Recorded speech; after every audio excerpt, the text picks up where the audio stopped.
Buenos días, hermanos. El día de hoy vamos a continuar con el estudio de los devocionales que está tratando acerca del libro de los Hechos.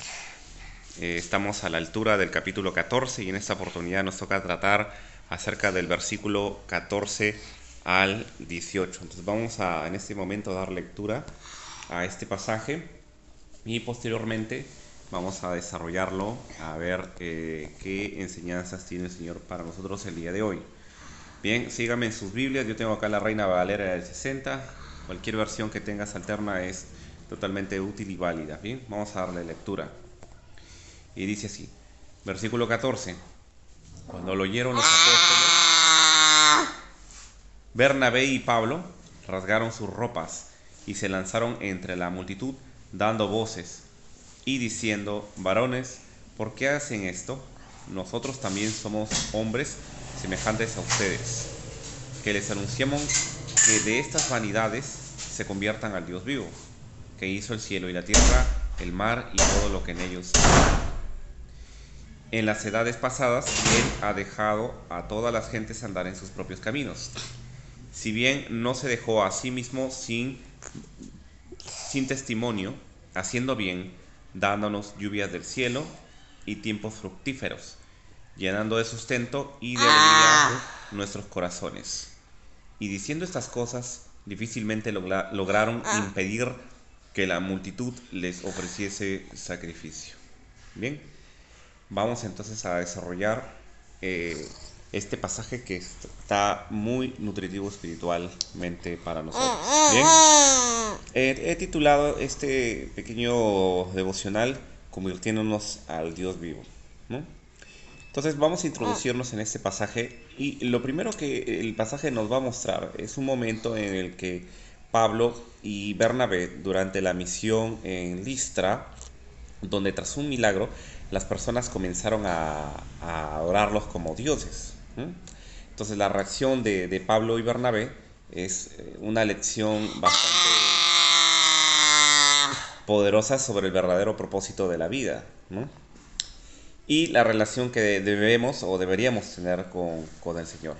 Bien, hay un pequeño contexto en esto, una serie de cosas que acontecen al respecto antes del pasaje que estamos estudiando, que repito es Hechos capítulo 14, el versículo 14 al 18. Pablo y Bernabé estaban en medio de su primer viaje misionero. Estaban enfrentando situaciones difíciles, desafíos múltiples y reacciones a medida que predicaban el Evangelio. Y estas reacciones solían ser muy diversas y muchas de ellas antagónicas. Entonces vamos a ver un contexto un poquito más amplio al respecto de lo que estaba sucediendo mientras que esto se desarrolla o previamente a ello. En primer lugar, la predicación en Iconio. Esto lo vemos en el del versículo que está en el intervalo del 1 al 7 del presente capítulo. Ahí Pablo y Bernabé habían llegado a la ciudad de Iconio, ¿okay?, donde predicaron en la sinagoga de los judíos. Allí una gran multitud de judíos y gentiles creyó en el Evangelio. Sin embargo, también hubo una fuerte oposición por parte de algunos judíos que no creyeron y que incitaron a los gentiles contra los apóstoles. ¿Okay? Y a pesar de esta resistencia, pues vamos a ver notablemente que Pablo y Bernabé se mantuvieron firmes y pasaron bastante tiempo en Iconio, predicando pues con denuedo, con aquellos rasgos que ya hemos descrito en otros devocionales acerca de cómo era la predicación de la iglesia primitiva a su tiempo, y también pues confirmaban el mensaje del Evangelio con señales y milagros y prodigios, ¿no?, que era bastante oportuno. Y bueno, finalmente pues la oposición efectivamente e inminentemente pues llegó a tener un crecimiento, tanto pues que los líderes de la ciudad, junto con algunos judíos y gentiles, planearon apedrear a Pablo y a Bernabé. Entonces, al enterarse de este complot, los apóstoles pues decidieron huir a Listra y a Derbe, ciudades de Licaonia, donde continuaron predicando el Evangelio. Bien, otro hecho que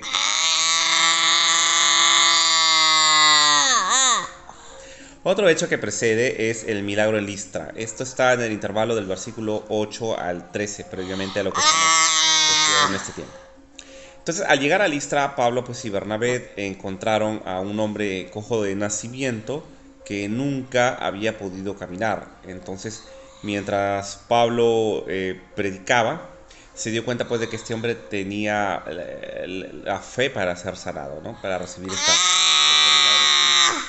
este milagro de su vida. Entonces, Pablo le ordenó que se levantara y anduviera, y el hombre fue sanado de una manera inmediata y eficazmente.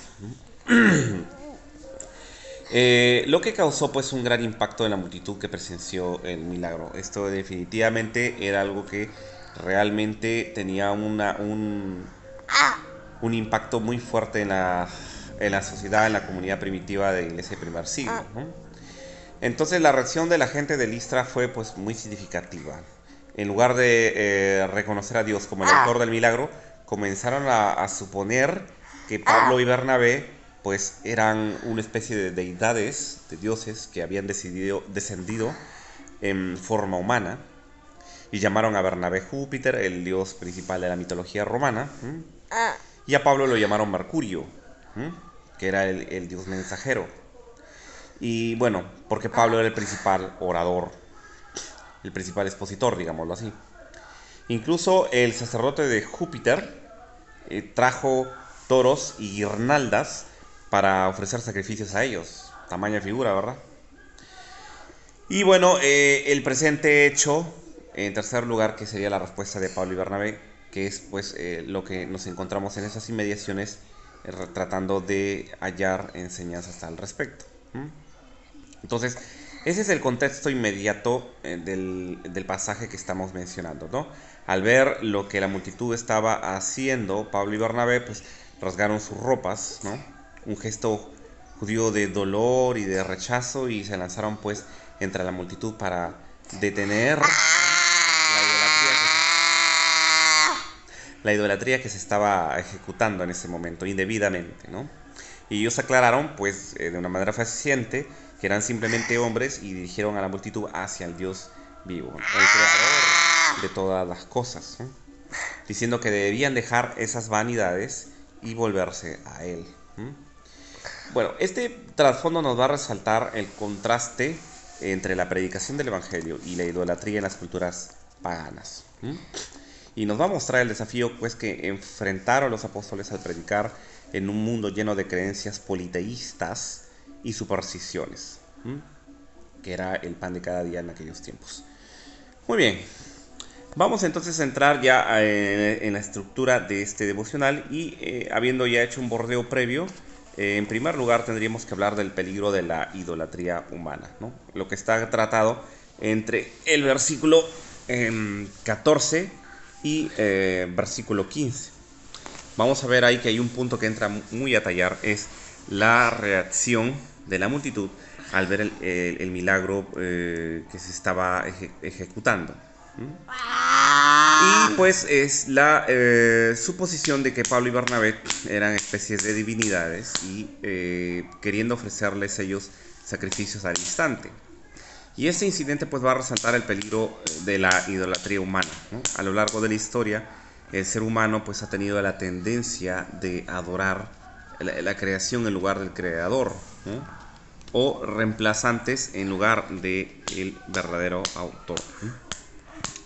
Y eso pues realmente, ya como lo vamos a desarrollar más adelante, realmente nos lleva a un escenario bastante, digamos, complejo, que es el tema de la idolatría y su transmutación a lo largo de los siglos. Porque hoy en día, pues ya, si bien es cierto que ya no adoramos imágenes, o bueno, ya no es estadísticamente la tendencia de moda, pero ciertamente seguimos hoy a pleno siglo XXI guardando ciertas prácticas idolátricas que desarrollaremos más adelante en el cuerpo de este devocional. Algo que el pastor y doctor Miguel Núñez ya diría como una definición, como una expresión semántica de lo que es la idolatría, que no es otra cosa que todo aquello que desplaza del trono del corazón a Dios, ¿no? Muy bien. Entonces, los apóstoles a este punto de la narrativa rasgan sus vestiduras, sus ropas, ¿no? En un gesto profundo de rechazo y lamento, ¿no? Mostrando la gravedad de la situación. Y ellos gritan pues a la multitud, ¿por qué hacen esto, no?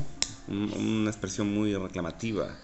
Nosotros también somos hombres semejantes a ustedes, fue la expresión que utilizaron en respuesta. Este es pues un recordatorio de que solo Dios merece la adoración.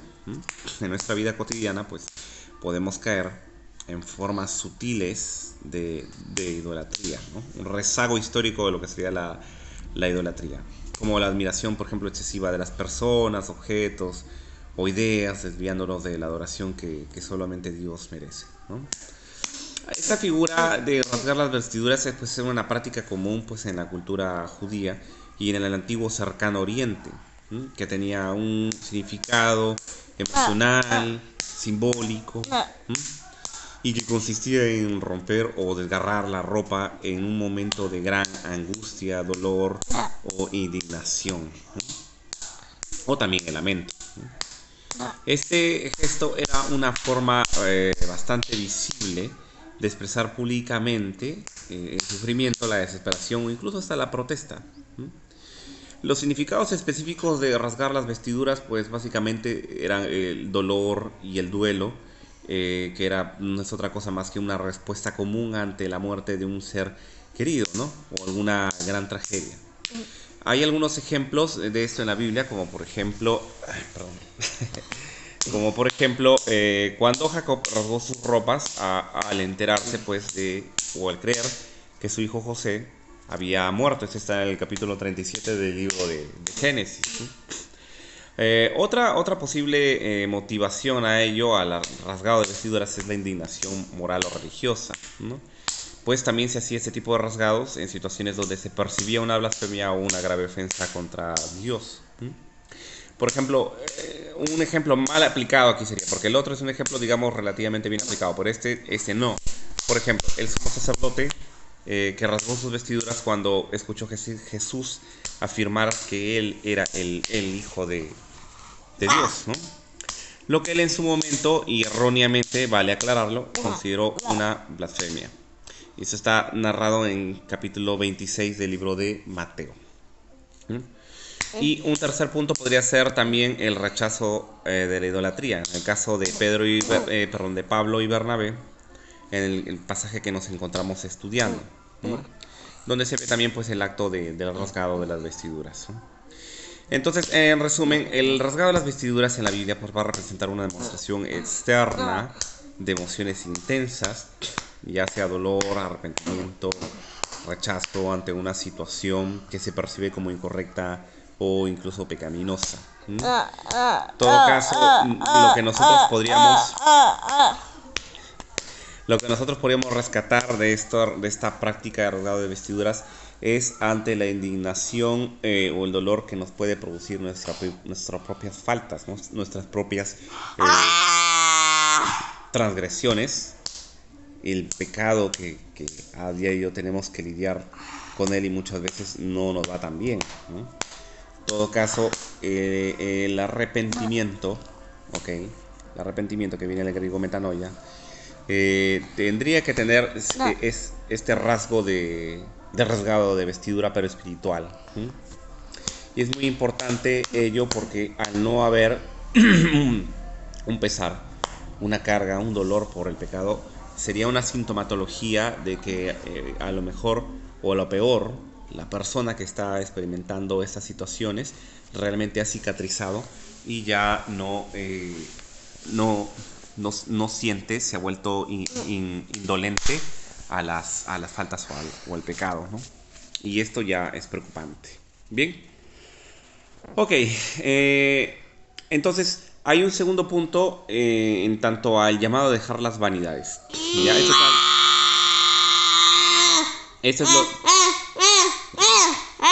Este es lo concerniente al versículo 15. Bien. Pablo y Bernabé van a aprovechar ese momento para predicar el evangelio diciendo que deben dejar esas vanidades y volverse pues al Dios vivo. Y aquí vanidades pues se va a referir a todo lo que es temporal, muy bien, a lo que es temporal, vacío y sin valor, ¿no? En comparación con Dios. Esto va a incluir pues que no solamente la idolatría literal, sino cualquier cosa que ocupe el lugar de Dios en nuestras vidas va a tener esa significancia de vanidad. Entonces, esto nos lleva un poquito, nos conduce a la idea central del libro de Eclesiastés, que se basa en la reflexión profunda sobre el sentido de la vida. ¿Mm? El libro de Eclesiastés es un libro bastante interesante. Pues al referirse sobre el sentido de la vida y la futilidad de las cosas terrenales cuando se buscan sin una perspectiva divina, ¿no? Entonces el autor de Eclesiastés, identificado como el predicador, ¿no?, o Coelet, va a explorar perdone.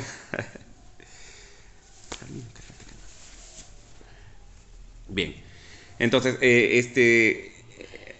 las narrativas que tenemos en el libro de Eclesiastés, pues nos va a explorar que la vanidad de los esfuerzos humanos, pues el placer, la sabiduría y el trabajo y las riquezas, concluyendo que definitivamente todo ello es vanidad de vanidades, ¿no?, como está en los primeros versículos del capítulo 1. Cuando se persigue todas estas cosas, pero soslayadamente de Dios, donde no hay un involucramiento de la persona de Dios en nuestras vidas, ¿no? Sin embargo, más allá pues de toda observación, de todo lo que es vano, el mensaje central pues de este libro, que recomiendo muchísimo darle mucha atención, apunta pues a que la verdadera satisfacción, ¿no?, y significado solo se encuentran en el temor de Dios y en la obediencia a sus mandamientos. Y al final, pues, Eclesiastés concluye con la exhortación. Creo que tengo la cita por acá, permíteme. Eclesiastés 12, versículo 13 dice: el fin de todo discurso oído es este: teme a Dios y guarda sus mandamientos, porque esto es el todo del hombre. ¿Ok? Entonces, en resumen, la idea pues central podría entenderse como la vida, cuando se busca el propósito en las cosas temporales, es realmente vacía, pero cuando se busca a Dios se encuentra el verdadero significado y propósito. ¿Ok? Entonces, hoy en día muchas personas pues ponen su confianza en cosas pasajeras, como el dinero, el poder, ¿ok?, la fama, o incluso en otras personas, ¿no? Y Pablo y Bernabé nos llaman a un cambio radical en ese sentido, ¿no? Apartarnos de esas cosas y acercarnos al Dios que es verdaderamente eterno, que hizo el cielo y la tierra, ¿no? Solo en Él podemos encontrar el propósito que Dios mismo ha trazado para nuestras vidas, ¿no?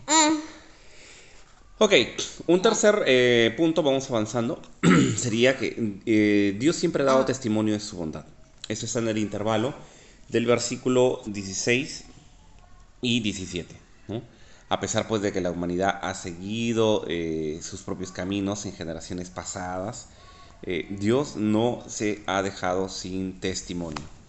Bien, entonces Pablo menciona dos formas muy claras en las que Dios ha mostrado su bondad: por medio de la naturaleza y de la provisión, ¿ok? La lluvia, por ejemplo, las estaciones, los frutos de la tierra y el gozo en nuestros corazones son testimonios constantes pues de que Dios es bueno y cuida de su creación. Muy bien.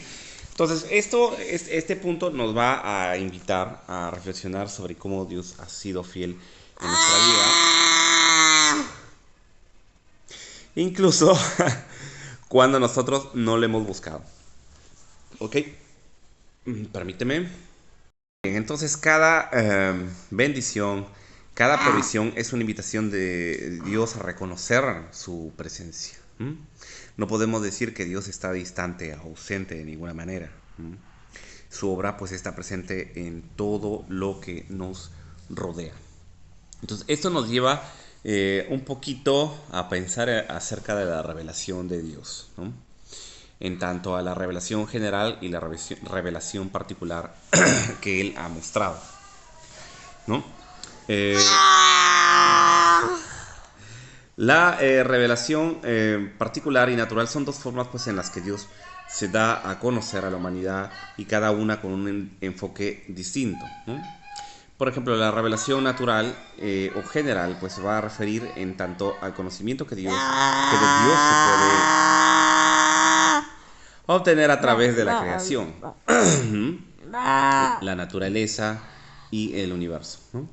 Es accesible para todos, sin duda alguna, pues sin necesidad de un medio pues sobrenatural específico o se basa pues en lo que se puede observar del mundo natural. Tengo una cita por acá, permíteme. Romanos 1:20 dice, porque las cosas invisibles de Él, su eterno poder y su deidad se hacen claramente visibles desde la creación del mundo, siendo entendidas por medio de las cosas hechas, de modo que no tienen excusa. Muy bien. Entonces aquí el apóstol Pablo está señalando que a través de la creación misma las personas pueden llegar a reconocer el poder y la existencia de Dios. Ok, entonces hay ciertas características de la revelación general o natural que sería bueno abordar. La universalidad, por ejemplo, que está disponible para todas las personas en todo momento, que es indefinida, aunque la naturaleza pues revela aspectos de Dios, su eterno poder, su grandeza, pero no revela detalles específicos sobre su plan de salvación o toda la voluntad moral expresa completamente, ¿no? Aunque sí hay muchos rasgos de ellos y lo podemos ver en las legislaciones de las culturas paganas, como el caso de la ley inca, que tenía mucho que ver con un código o de conducta justa socialmente hablando, ¿no?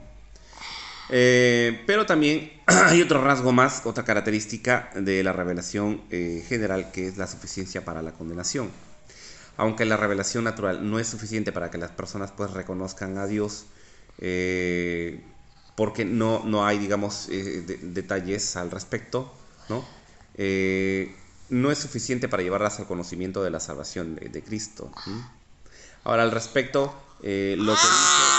lo que dice Romanos 1 es pues de que nadie va a tener excusa o justificación cuando se para en el tribunal de Dios, porque se le pudo discernir a través de la creación, ¿no?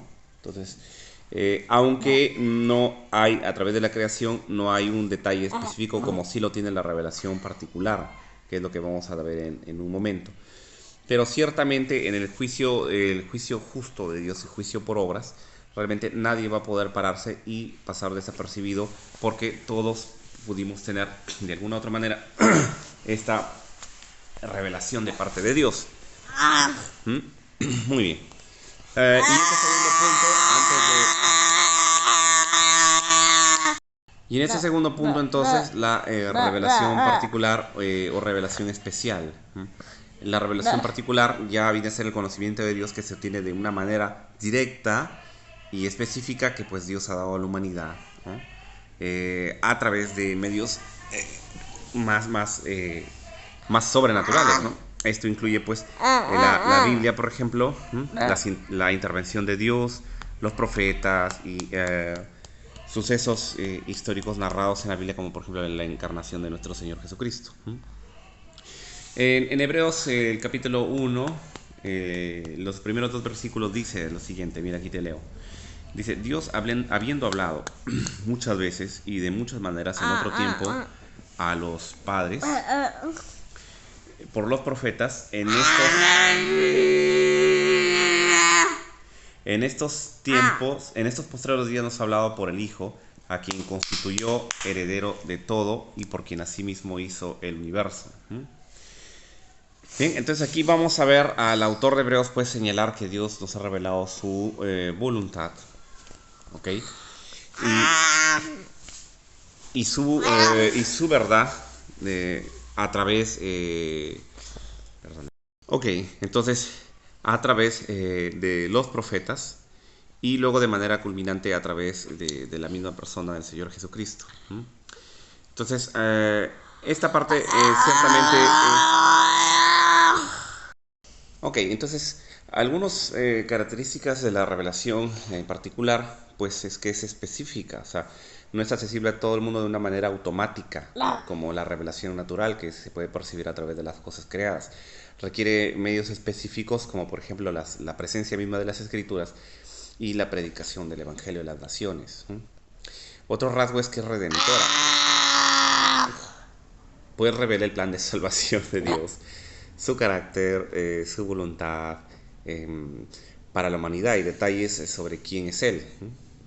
Y también que al mismo tiempo un tercer rasgo es que es cristocéntrico. La revelación particular o especial pues se encuentra en su forma más completa en Jesucristo, quien es la manifestación plena de Dios a la humanidad. Entonces, esta parte es bastante importante para tenerlo en cuenta respecto a la revelación de Dios. Muy bien. Entramos ahora al punto 4, que sería el desafío de predicar en un mundo idolátrico. Esto ya es el verso 18 con el que se culmina este devocional.